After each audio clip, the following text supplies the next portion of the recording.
summit in Uzbekistan, Russia's president has said the fight for eastern Ukraine will continue. AP correspondent Karen Chama says more. Calling the Russian offensive in Ukraine's northeast a liberation operation, President Vladimir Putin told reporters the fight will go on. The main goal is the liberation of the entire territory of Donbass. This work continues despite attempts by the Ukrainian army to counter-offensive.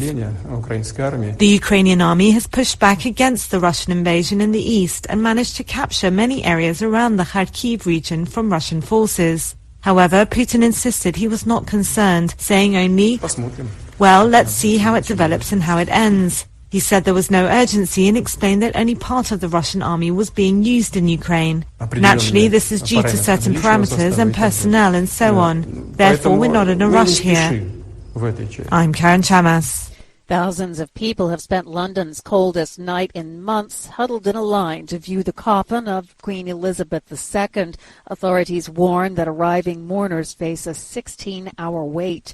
Honoring their patience, King Charles III and Prince William made an unannounced visit to greet the waiting crowds. William and the Queen's 7 other grandchildren stood vigil beside her coffin on Saturday at Parliament's Westminster Hall. Police arrested a man Friday night after what the force described as a disturbance there. Parliamentary authorities said someone tried to approach the coffin on the platform where the Queen is lying in state. Senegalese President Macky Sall reinstated the post of Prime Minister on Saturday, appointing a former economy minister to the job 2 months after a tense legislative election in which Sall's ruling coalition lost its comfortable majority. He named Amadou Ba, a 61-year-old taxation specialist. The World Health Organization is raising the alarm about a second disaster in the wake of the deadly floods in Pakistan this summer as doctors and medical workers on the ground race to battle outbreaks of waterborne and other diseases. The floodwaters started receding in the worst-hit provinces, but many of the displaced, now living in tents and makeshift camps, face the threat of illness, including gastrointestinal infections, dengue fever, and malaria, all of which are on the rise. Stagnant waters have become breeding grounds for mosquitoes. WHO's Director General said in a statement Saturday he was deeply concerned about the wave of disease and death following this catastrophe. Flash floods triggered by heavy rains have swept through towns in hilly central Italy. Italy's leader said 10 people were dead in the floods and 4 were missing. 1 child was swept from his mother's arms by rushing water. Firefighters rescued dozens of survivors from rooftops and trees using rubber dinghies and helicopters. After downpours drenched the area Thursday, rivers of water, mud, and debris swept down hillsides overnight. One climatologist called it an extreme event. That climatologist said based on his calculations, the amount of rain that fell was the most in hundreds of years. The musical The Phantom of the Opera is scheduled to close on Broadway next year. AP correspondent Mike Gracia has details. In all your fantasies. It has been a fixture on Broadway since 1988. But The Phantom of the Opera, Broadway's longest-running show, is drawing to a close. Phantom is scheduled to close in February 2023, the latest and biggest victim so far of the post-pandemic drop in theater attendance in New York. A spokesperson told the Associated Press Friday the final performance of Phantom will be February 18th. That will conclude a run of 13,925 performances. The closing of Phantom will promote Chicago, which started in 1996, to Broadway's longest-running active show. I'm Mike Gracia. Residents on Alaska's vast and sparsely populated western coast brace for what forecasters say could be one of the worst storms in recent history, accompanied by strong winds and high surf that could knock out power and cause flooding. Warnings anticipate winds reaching hurricane-force speeds in places and water levels reaching up to more than 5 meters above normal. And once again, our top story this hour, a summit in Uzbekistan saw Russia's president saying the fight for eastern Ukraine will continue.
Hi, thank you for watching.